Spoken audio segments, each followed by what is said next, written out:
All right. Assalamu alaikum. Good afternoon, everyone. Welcome to our third Transformative Conversations. For those that don't know me, I'm Huda Abadi, Executive Director and founder of Transformative Peace.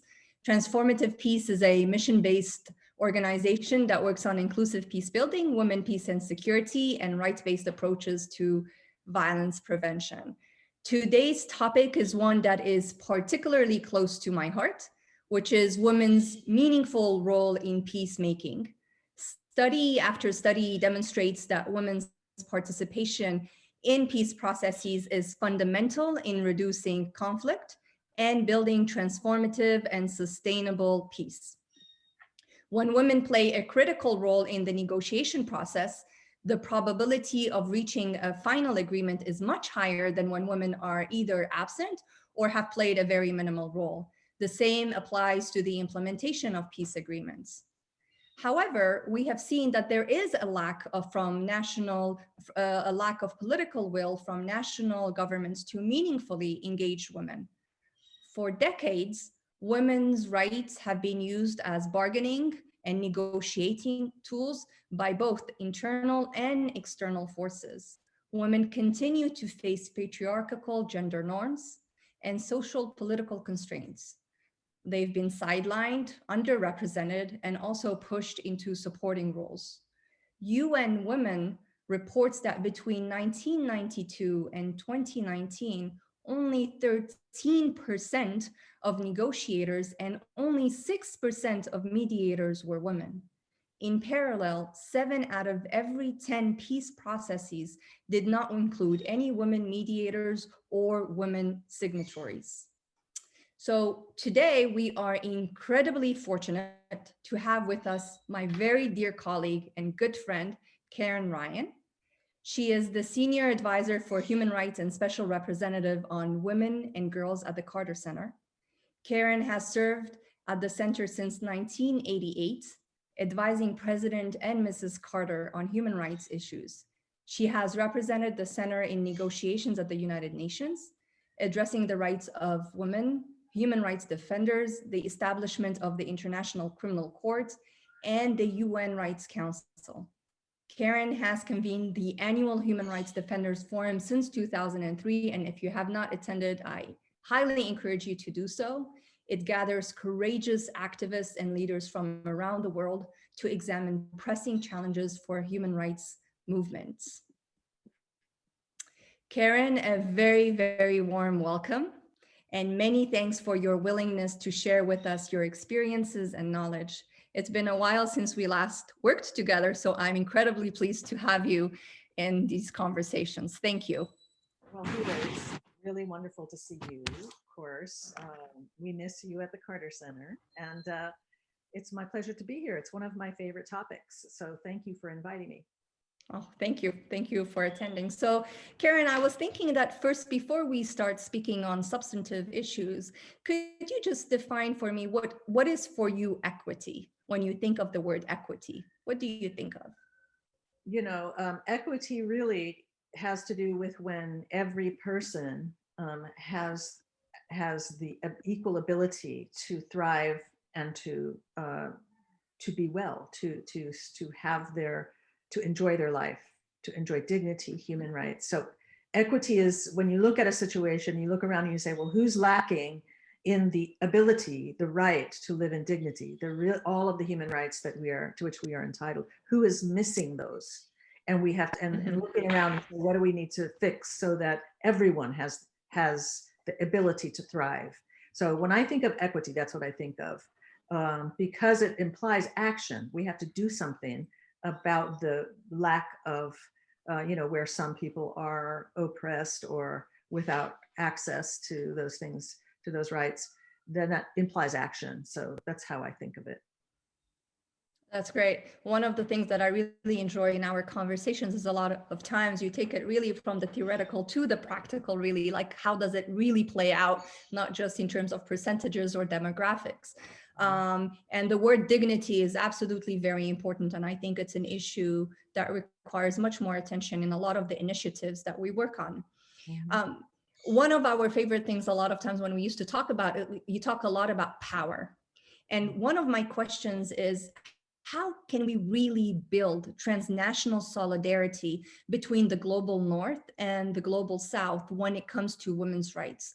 Foreign intervention and instrumentalization of women's rights to advance particular national interests, and sometimes, interventions have led to a lot of mistrust. And even well now, there's sometimes well-intentioned human rights initiatives, they can be labeled as foreign and completely rejected. So there's a lot of lack of trust and aversion to some of these initiatives. And we have seen this play out a lot, as an example, in Afghanistan, where women's rights have been instrumentalized both by foreign intervention used to occupy Afghanistan, and at the same time was also used by the Taliban. So what are your thoughts in this, and how can we build more of a trust between, to build transnational solidarity on this very important issue that affects all of us? Yeah. Oh, I love these kind of questions. Because you have to start from there. We have to start with the larger framework. It's how I think. And I remember in 2003, when we had our first Human Rights Defenders Forum, Mm-hmm. Dr. Seema Samar, who is the first woman minister of Afghanistan, and it's post-US invasion. And,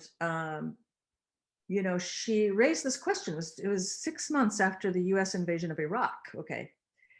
Mm-hmm. And she says, and Dr. Samar, she's all in favor. She's there. She's in Kabul. She's a minister, even now. Mm-hmm, she has, for 18 years, she's been toiling. Okay.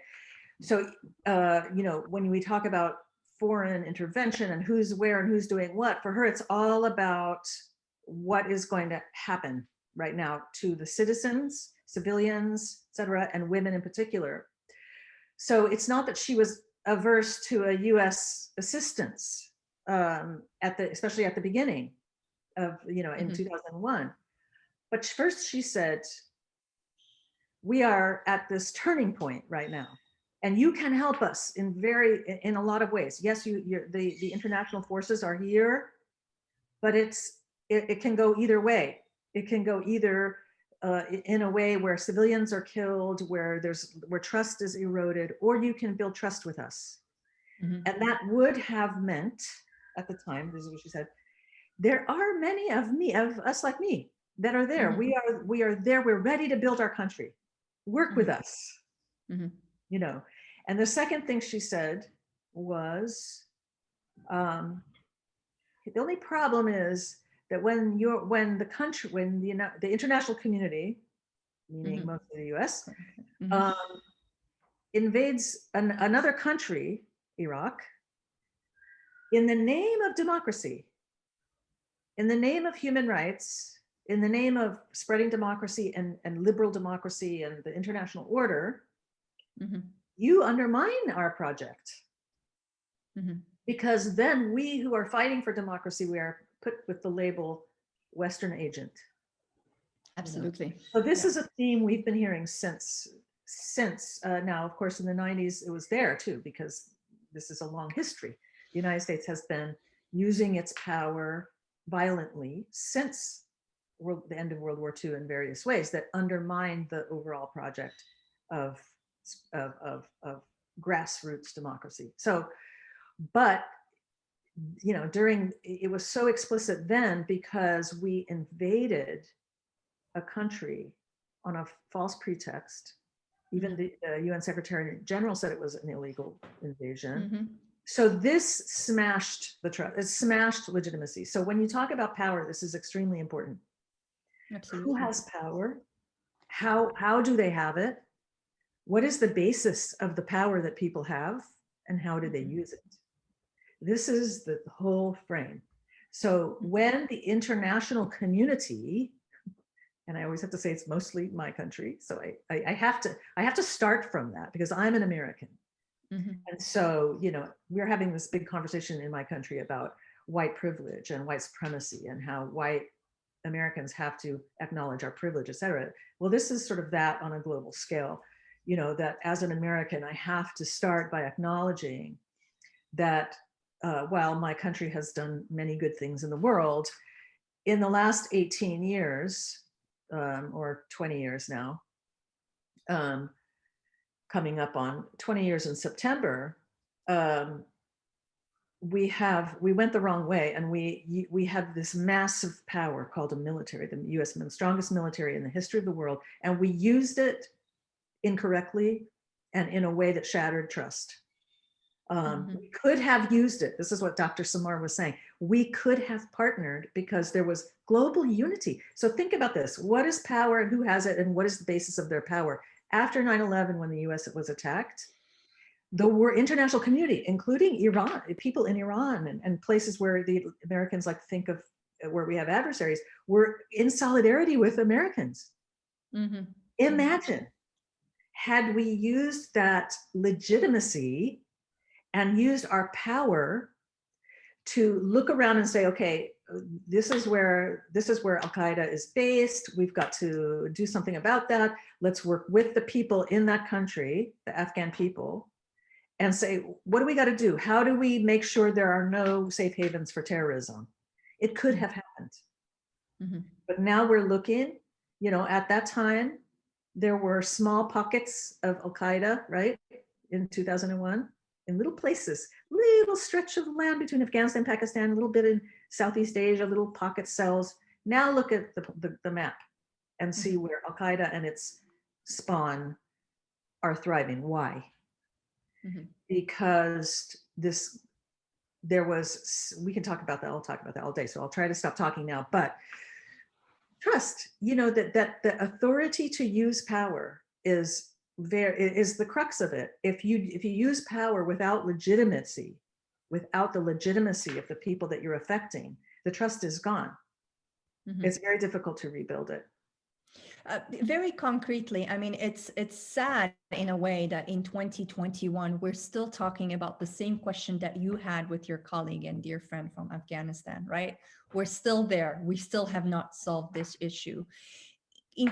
What would you say to some who say, well, we can't control what our governments are doing. We're trying our best, and they work in international development. What would you say? What would be your advice on how can they build a little bit more trust, especially for foreign, like international development organizations that do work overseas, in terms of building trust between transnational solidarity as well? Yes, and you also raised a question about women and how women are instrumentalized. I'd like to deal with that as well, because I think it's a key part of it. But as a citizen, I think the first thing I have to do, and we see some movement on this. This is why I'm talking about it. Is that since then there has been a movement. It's been small and it's been overshadowed, but it's coming more into the light now in the United States to end the forever wars. To just yesterday, or just this morning, I read that President Biden is going to review and looking to work with Congress to repeal the authorization for the use of military force, the various ones that are in place. Did you know there is still an authorization, an AUMF from 1991 there? So the one in 2001 has given this blanket, we talk about authority to use power. It has given a blanket legitimate use of force that has been abused. So as an American, there are two levels. I'm going to deal with your practitioner level question here in a minute, but as a citizen and as practitioners, we have to push our government to look at the big picture, to say, if you want me to build trust with people on the ground, you have to understand where they're coming from. You have to understand this context, and you have to understand that what we're doing is undermining them. So that voice, it's very hard to say that as a practitioner, because you are just a staff member. You're just doing your job. You're getting you have a job to do, and who are you to tell the Congress or the President of the United States that the policy direction is wrong? But we have to do that because this is the overall framework. It's like rearranging deck chairs on the Titanic. It's like, let's maybe tell the pilot, hey, why don't you avoid that iceberg, you know, because when you're out there and you're doing development work, you can see some results, and you say, oh, we did so many trainings and we worked with partners and we did this and then, you know, half of your community that you worked with is killed, or you know, gets caught in a spiraling conflict that's out of your control. I think practitioners, there are so many wonderful practitioners in the development field, in the human rights field, that are really working, trying to build that trust. And I think we have to do both. I think we have to push for better policy at the highest level. And then we have to make sure, I mean, this is a very practical question. You know, one thing that sometimes I wonder whether people watching this webinar, maybe in my country, in the United States, or London or somewhere else, might not know how many amazing, dedicated, I mean, to the level of martyrdom, you know, dedicated human beings there are out in the trenches in their own countries. They want peace, they want human rights, they want democracy, they want development, they want these things and are working for it. And I think our first question has to be, how do I make sure that I do no harm? Yeah. And when I'm working with local partners, I ask, what do you need? What am I doing? What are we doing? How do you perceive? How is this program received in your community? And what can I do and listen, what is this person doing? Thank you. Can I just give you one example? Yes, absolutely. At one of our forums a few years ago, there was a woman, you know her, Huda. This is Fatima Aquilo? Oh, Baghdad, yes. No, Fatima al-Bahadli. Yeah, Fatima from Iraq, yes. From Iraq, from Basra. Yes. So we were talking about this, and she just told the story. She says, well, you know, we are there, we are working. We would love to work with you in partnership with others, but let me just tell you, this woman, she had moral power. I want to talk again about power, legitimacy in her community, because as a young woman, starting in 1991, 92, she was working with war widows created by the war, the US war in Iraq, okay? So for all this time, she built this moral currency, you could say, in the community of being the servant of the people. And so when the war came in 2004 to 2014, 15, you know, 2000, during the ISIS, the Daesh period, she was able to work with perfect trust with the people. And with $5,000 that she raised locally, this is not foreign donations, she was able to persuade 500 fighters to disarm. That's amazing. And to rebuild the streets and the schools and the homes in one area of Basra. Okay, yeah. So and I have this photo of her. She's standing there. She looks like, her name's Fatima. It's like Fatima, angel of peace, you know, and there's all these soldiers sitting around her like this, you know. Oops, sorry everybody. My computer sometimes listens to my phone ring when my phone rings. So she just had that moral power in the community. She was able to take 500 fighters off the field, persuade them. Now, the end of the story is not as happy. And then that gets to our what do we do and sort of how do we support. Last year I saw Fatima and, oh no, not already. It's gonna make me emotional. Fatima's son was killed. And why? Because he refused to join a militia. Oh my gosh.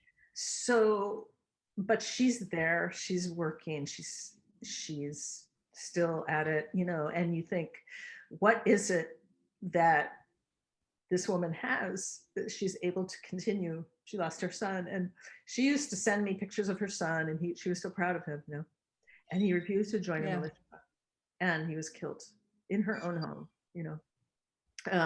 So the reason I say this is because there are such people. We hear Fatima, she comes here, she tells a story. We get to know her. But there are many like her in communities all over the world. And the question you raise is so important, because what we need to do, if we're going to be part of building peace, we have to stand with women like Fatima, who are there, who are doing the work. And it may not be money. It may be solidarity, other forms of, it may be that we have to call, the Iraqi leaders and say, this woman is in danger, her family's in danger. You better make sure that her family is safe. And this, you use what you have. I think that's the only thing. When you are a practitioner and you have limited tools, you say, but you have to have your framework right. The work belongs first and foremost to the communities where you hope to help. First and foremost, it's not about you. It's about how can you stand with someone like Fatima. Karin, thank you so much for sharing Fatima's story. I've met her. She is such an amazing shiro, and has taken many risks, personal risks, to do the work that she does. And I think some of the things I just wanted that came out from our short discussion is, and you gave an example of it, is amplifying indigenous voices, amplifying voices that really take risks, that do the work. It's not about us, it's about them, and using our privilege and our power to be able to amplify these voices, and listening, active listening and reflecting, and ensuring that what we're doing is helpful, and our work is helpful to the communities that we're supposedly trying to support. You've also mentioned a little bit the power of advocacy and our own responsibility in advocating and pushing the governments to change their policies. And so thank you for that. Very powerful story. And I'm so sorry and saddened to hear what happened to her. Can I tell you one more thing about when Fatima came to the United States? We went to Washington, D.C., which we do after the forum.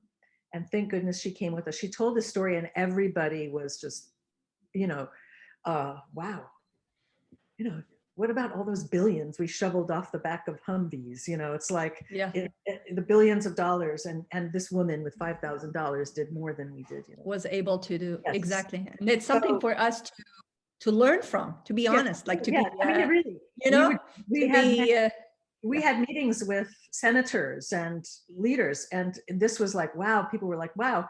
So, and I have to give a shout out to my friend Sanam Underlini, who was with us in that group, because we said, what are we going to, this is just amazing. What can we get out of this trip? Like, what should we push for? Let's get concrete. And Hassan said, we've been working for a long time to pass the Women, Peace and Security Act, but it's stuck, right? So that was what we asked for. We said, okay, women like Fatima, they need support. So let's pass the Women, Peace and Security Act.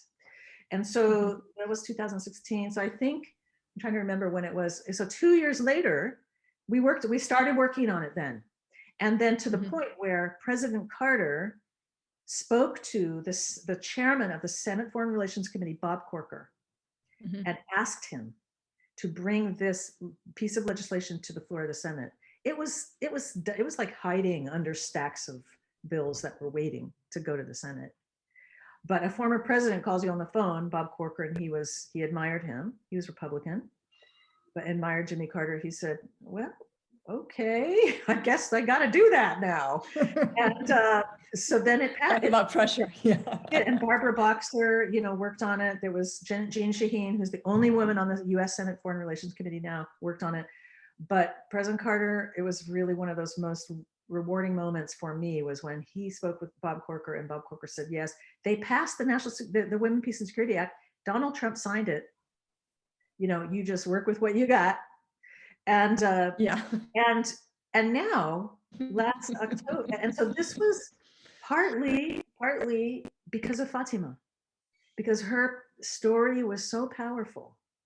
So I think one of the things that we have to do in this country is to reflect back, to create opportunities for people like Fatima to speak to the policymakers and make them think. And, so now last October, a group of, I think, 13 senators wrote to Pompeo, Secretary of State, and of course, we're going to revamp all this now with the new team, to implement the Women, Peace and Security Act in Afghanistan, because it has requirements. This law, it's a US law, it requires the State Department to do a number of things. I won't list them all because some of them are like, some of them are, you have to be careful because you don't want to publicly shout out to some people that you may be putting in danger by associating them with the US. So there's this kind of call for public support, and sometimes that's good and sometimes it's not.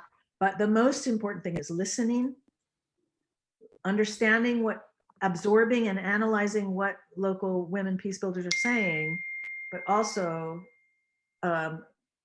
financial support, logistical support, all kinds of support that doesn't have to be, all in the public eye. Mm-hmm. There are ways that we can lift up, make sure that they're included in peace talks. Mm-hmm. So anyway, that was a result of Fatima's testimony to American lawmakers, which I thought is just a wonderful legacy. That's great.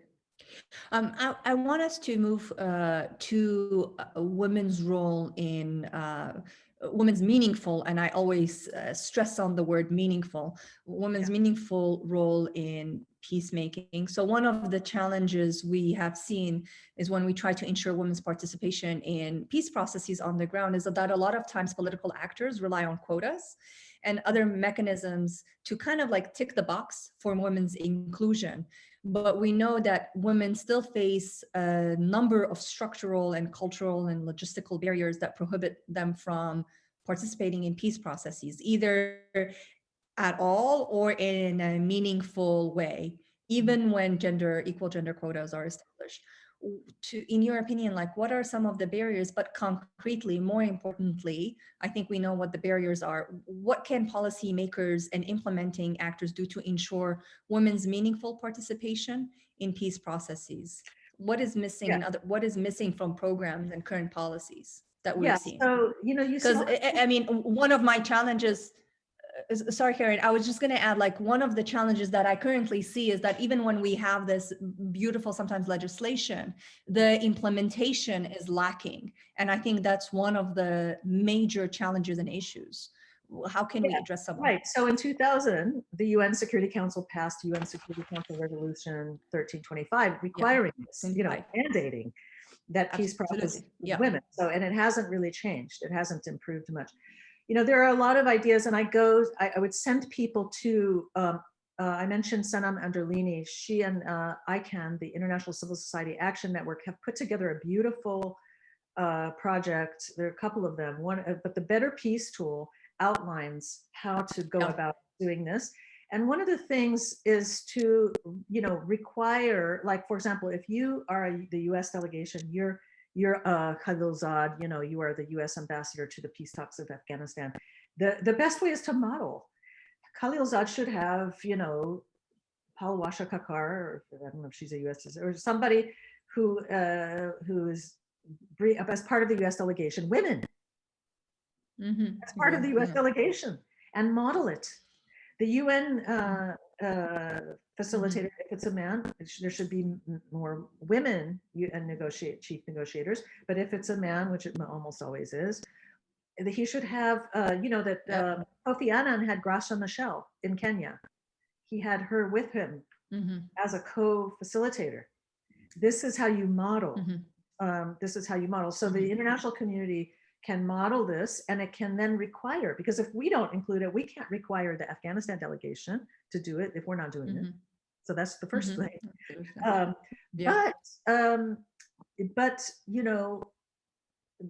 then you need to then require it. It's quotas, but then you look for, like, there is the Afghan Women's Network. There are various mechanisms that are getting going of pushing women forward to participate, and it's happening to some degree. There are a few women. Dr. Samar is always in the mix. So so that's it. You have to do those things, but then it does require training. So you have to make resources available for preparing and training peace builders in the process, because people have to understand how the peace process works. What's the right time to bring your proposal? How do you create a proposal? A couple of years ago, we worked with some Afghan women, Mary Akrami, and others to help talk to the US folks who were getting involved, of course, the US ambassador, to help articulate what would be the demands of women in Afghanistan as part of the negotiation. So there are all kinds of ways. The Better Peace Tool on the international, ICAN, their website called Better Peace Tool, that has a lot of really helpful information. Yeah. Thank you. Thanks, Karin. Yeah, go ahead. Yeah, I was just gonna just say, absolutely, I agree. I think modeling when we're thinking of programs as well, or our interventions, to model the intervention that we are preaching to others, that we are practicing it in ourselves as well, and ensuring that we're giving genuine role to women within the team as well, and they're not just playing subsidiary roles or secondary roles, but we look up to their leadership as well. I think that's very important, as well as building their capacity. And I encourage our viewers to look at the ICAN Better Peace tool. I think it's very super helpful, and I used it in the past with some of the community leaders in a capacity building workshop. I think it's very helpful, and they also have like a visual as well, which I think is great. So when we speak about women, peace, and security, the conversation tends to focus exclusively on women. But we also know that in many settings, the WPS agenda faces resistance from male actors, and that men themselves face a number of limiting gender norms that shape how they respond to the idea of women's inclusion and to the idea of gender equality, for that matter. In a lot of cases, like gender equality was seen as like, well, no, this is not the primary issue. Let's not talk about it, because if we talk about it, the peace talks are going to stop. So let's just put it to the sideline. Or, there was a conversation that I had where they had to change the words. They had the framing of human rights and women's rights had to be reframed to ensure that the men in the room didn't feel that they were emasculated, and that was the case of Ireland. It was really interesting to hear. So they changed it to kind of like sharing and all. So because we know that patriarchal attitudes and practices remain the biggest hurdles for sustainable change. Can you speak a little bit more about women's role in WPS agenda? What is or is not happening right now to bring men into these conversations, and what needs to happen? Yeah, so again, let's go back to this framework of power. We are operating in a patriarchal society, and whether it's Ireland or Afghanistan or the United States, this is true. And so just because there's a UN Security Council resolution isn't going to change deep-seated biases and et cetera. So I think what we have to do to shift, there is a group called Male Allies for Women, Peace, and Security, and President Carter was sort of a kind of a honorary member. I represented him on that group. But a year and a half ago or so, there was a meeting and we were discussing it, and one of the issues was what men can do who are committed, because there are male allies, but what they need to do. Really, the bottom line was push the door open so that women can come in. Now, I have to back up a little bit, because sometimes people say women, like meaningful participation of which women anyway? I mean, women can be very aggressive. Women can be aggressive warmongers. We know this from history.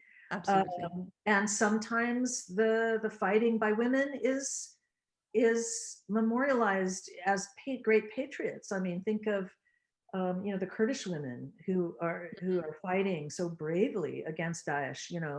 This is like there's this fascination with this in which, because, well, why wouldn't I? I'm a woman. Yeah, I protect my homeland, and it happens because people are under assault. So, but yeah, even at the leadership level, we had a senator who ran for president, Senator Hillary Clinton, who voted in favor of the war authorization of Iraq in 2002.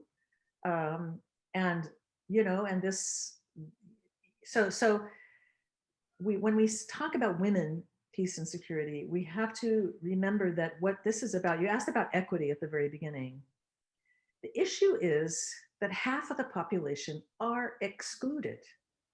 It's not that women are special and women should be, over men. No, it's that women have been excluded. So if we want equity, we have to push the door open. So what men have to do is say, okay, my commitment to equity is that I have power and influence in this situation. Maybe I'm a negotiator, maybe I'm a staff at the, a staff member in a negotiating team, or maybe I'm a staff member at an embassy for an embassy in Kabul. I am going to use what power I have to push the door open so that women come in, because I recognize that there is an imbalance. And when half of humanity are excluded, nothing can work. Nothing can work.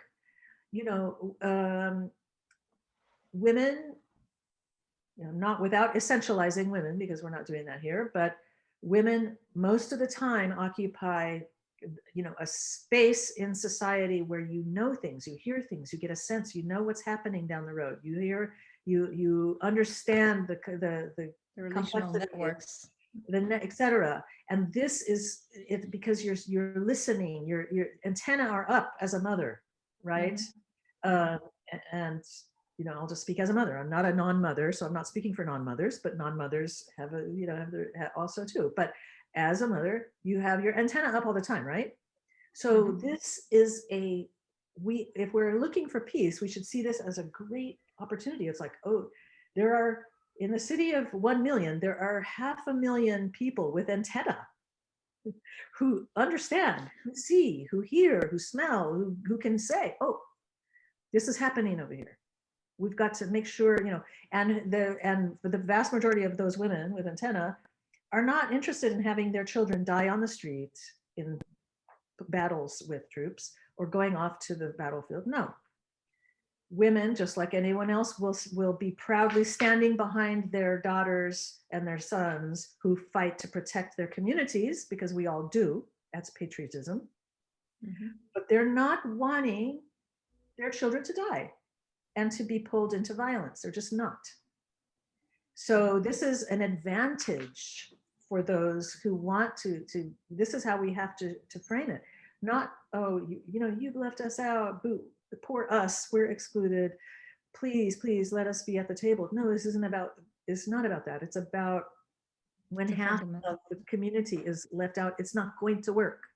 It's just not going to work. So men have to, and this is where, working with former President Jimmy Carter has been great, because he has always, used his voice as a male to say, religion is a great source of violence against women. So we religious people, especially religious men, have to say no to violence against women. He said, American power has been abused, military power has been abused. We must stand for peace, therefore we must end these wars. We must have equal rights for Palestinians and Israelis. We have to open, a few years ago, he made a special point of opening the door for women in peace processes by calling on, in his book, in his 2014 book, he had a whole focus on why women in leadership is the solution to so many of our problems.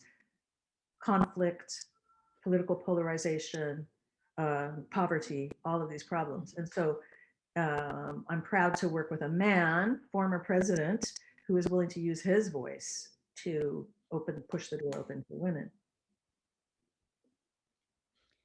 Thanks, Karin. I think it's a great example of showcasing President Carter's voice.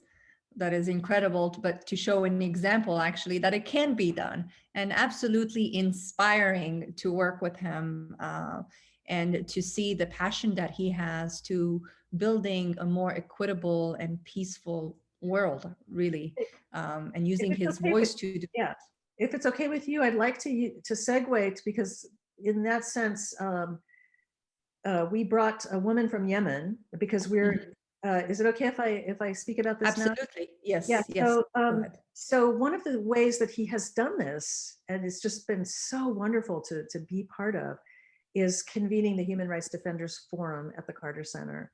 And it's just, if you can imagine a 4-day sleepover with the coolest people on the planet who are all about justice and human rights. Absolutely, I can say yes, it was amazing. Like you're just all day in these meetings and you're meeting people. And so he would come for a good 1 or 2 days of those discussions. So I would love to play a video Yes.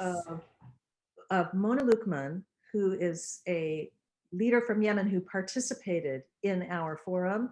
And you'll see a clip of her sitting next to President Carter and what she has to say about the current situation there. Okay. Thank you. The warring parties have not agreed on anything, but they have agreed on one thing, is to exclude the women out of any talks or out of any peace process or anything. Mona Lukman is the founder of Food for Humanity Foundation, an organization dedicated to saving lives and relieving the suffering of war-torn families in Yemen by providing emergency relief, training, and livelihood programs. The conflict in Yemen has impacted women and children disproportionately because they are the ones who are really taking in the burden. They're the ones who are fetching the water and being attacked by landmines, by snipers. And they're also breadwinners also now because most of their husbands and sons either have been abducted or they have been killed in the war. For many years, Lukman has worked to keep the youth in Yemen from joining extremist militant groups. Her organization helps bring food aid, water, and small income generating projects to Yemeni families who are underprivileged or internally displaced.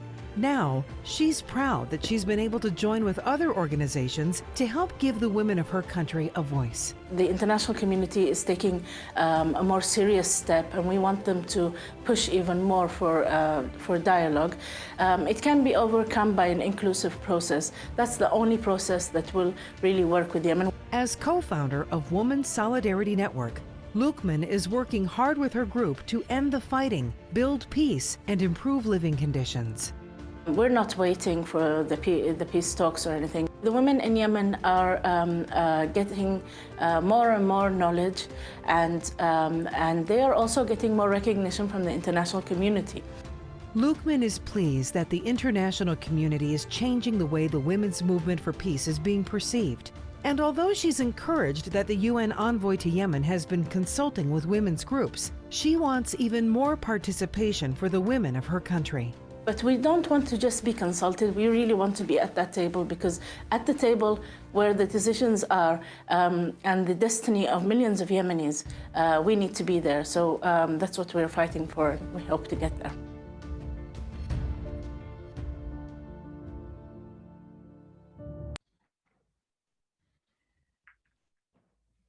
Yeah, and so I just love that, because now we are hearing a lot about Yemen. Finally, the United States has said that we will stop sending arms to Saudi Arabia over this. And this was the result of a long campaign of peace activists. And Mona herself went to Congress and testified. So, and it's hard to end a war. It's very hard because those who are involved in the war don't want to admit defeat. They don't want to see it not go their way. But this is now happening, and what we're following is how will women, grassroots community organizations, including women-led organizations, be consulted on. It's not just about stopping the shooting, because oftentimes peace agreements are about stopping the shooting itself.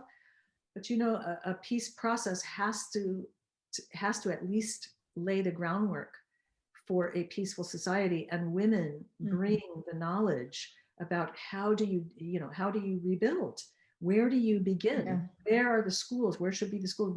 How do you distribute the food? How do you make sure that all the children are safe and in school? And where is the power out? Where do you need to rebuild the infrastructure? These are all things that the women of the grassroots women will know, and they can bring that wisdom into the process.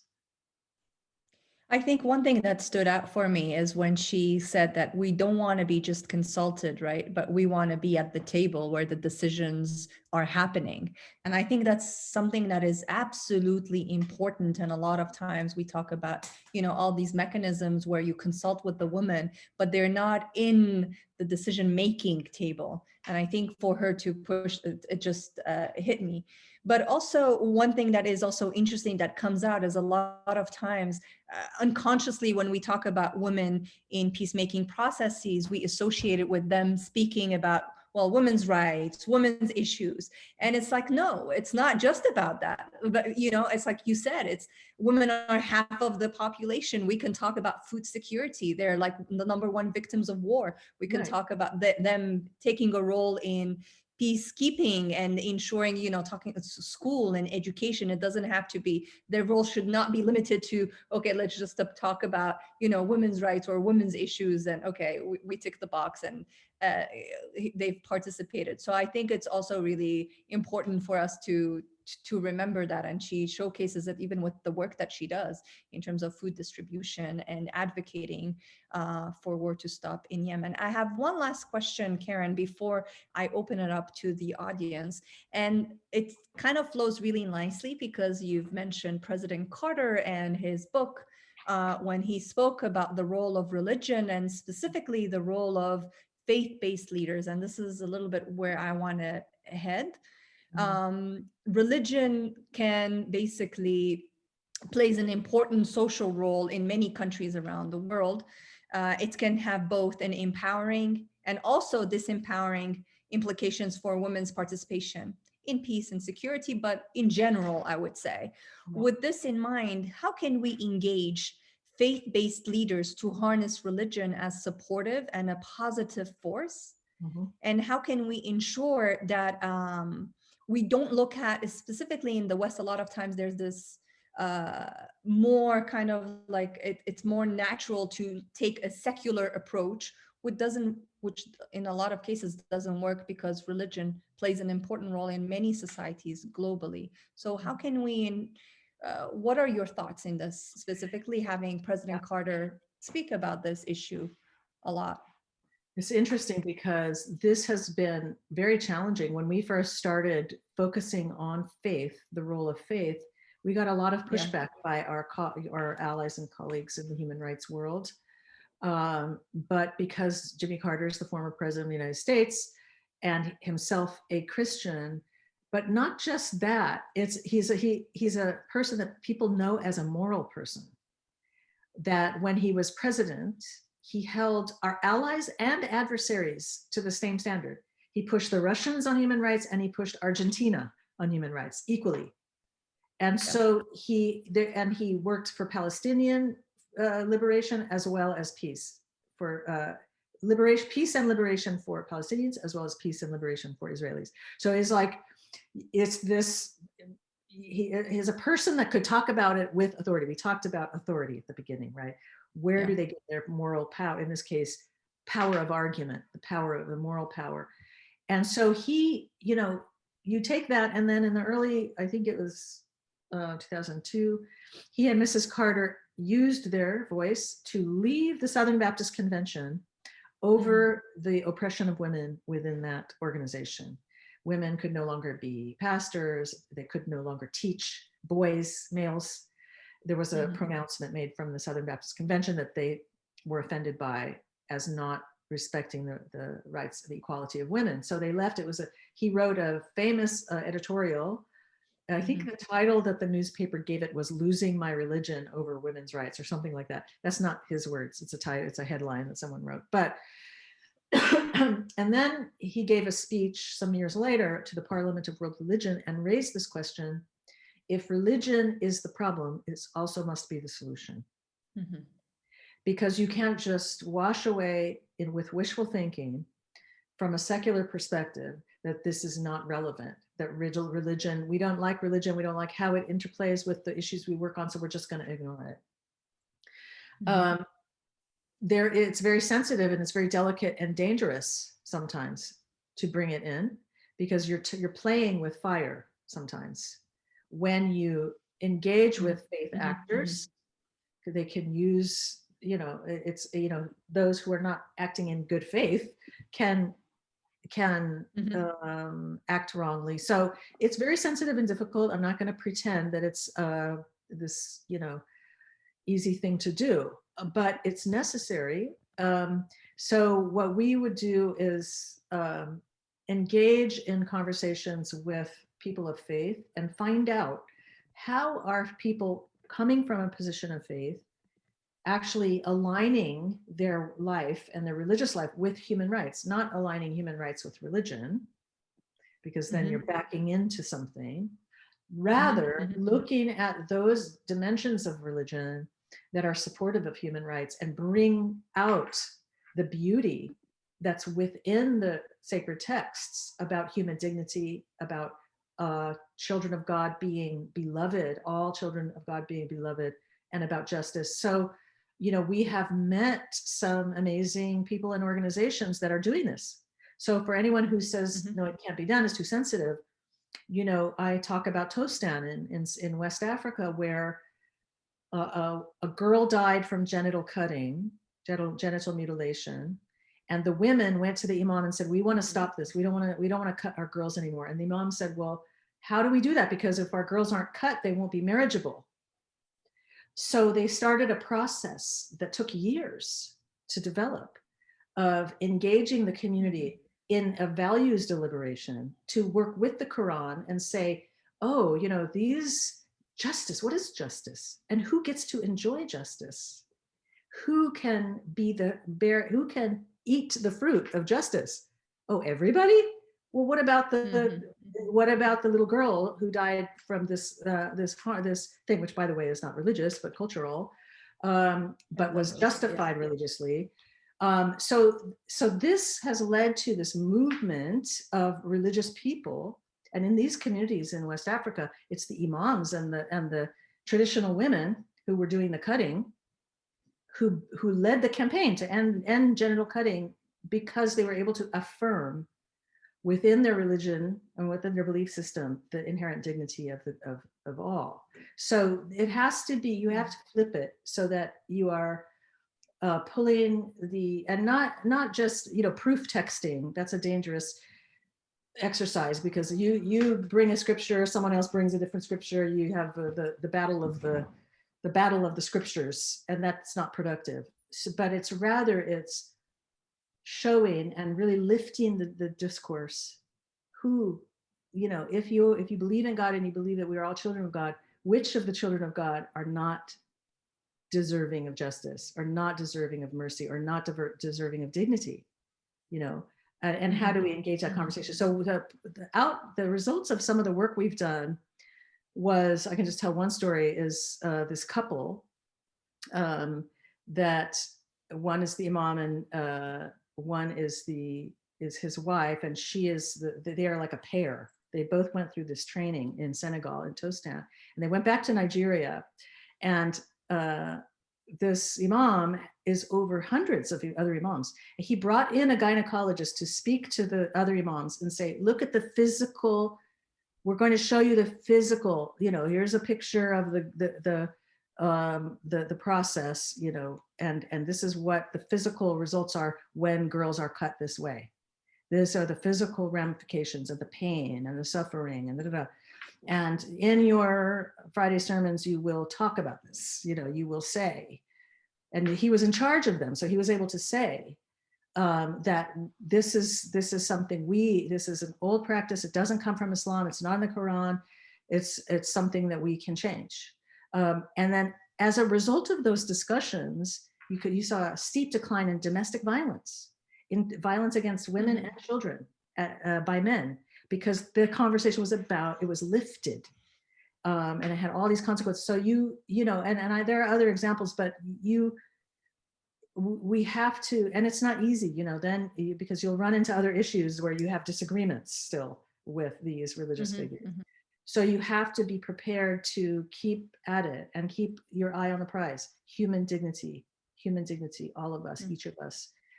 So, it is a tricky business. I shouldn't say business. It shouldn't be a business. It's a tricky, it's a tricky area of work, but I think I think we have to do it, and we have to do it in a way that's very engrossing and exciting. About the group Musawa. That was built by the women who started Sisters in Islam out of Malaysia. And it's now this global sisterhood. And about women in the law, in Islamic law, women and how, and it's very assertive, it's very affirmative that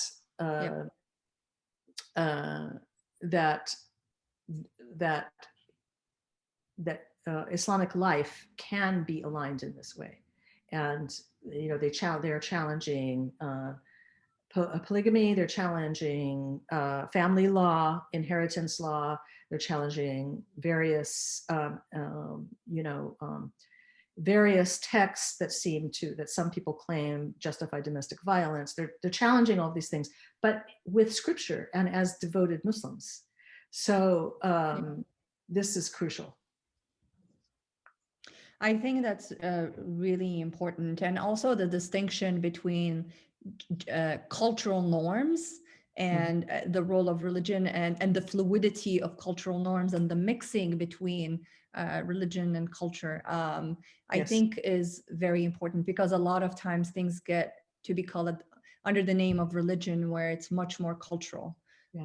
Like genital mutilation, for instance, has no basis in Islam whatsoever. And it's much more cultural within specific countries, but yet sometimes we refer to it that way.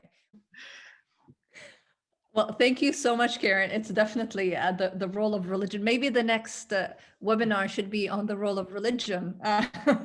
It's a very important topic, and a lot to discuss in several aspects. And it's fascinating to me also when we discuss women, a lot of times we also focus on their, like, is it chador, is it hijab, is it mini skirt? So it's, that still we discuss these issues. But I just want to thank you so much, Karin, for this wonderful discussion. It was a real pleasure. Thank you for sharing your knowledge, but also for bringing Indigenous voices into the conversation and making us hear what other women from different parts of the world are experiencing and are struggling with, and these unsung heroes, which we need to hear more of. So I really appreciate you. Thank you so much. Thanks for inviting me. I just want to say one more thing, which is there's a campaign going on called She Builds Peace, that's the International Civil Society Action Network. And then I've been to some of the meetings and I'm so inspired by it. It's called She Builds Peace. And their focus is on protecting women peace builders because of the danger they're in. And so protecting, there's an acronym SOAR, SOAR, which is safety of women peace builders, obligation of the international community to stand with them and make sure they're at the peace table and rebuilding, the appreciation of women peace builders, listening to their voices and understanding, but also resourcing, making sure that they're resourcing. And that spells SOAR, so that women and peace builders of both women and men can soar together into this vision of peace that we have. Thank you, Karin. A lovely way to conclude, and thank you for sharing all the resources too. So we have ICANN, we have SOAR, we have Musawa, and please check out also the Carter Center and the wonderful work that you do, Karin. Thank you, Huda, and good luck. This is wonderful. I'm looking forward to your next webinar, your next transformational conversation. It's wonderful. Thank you. To be with you.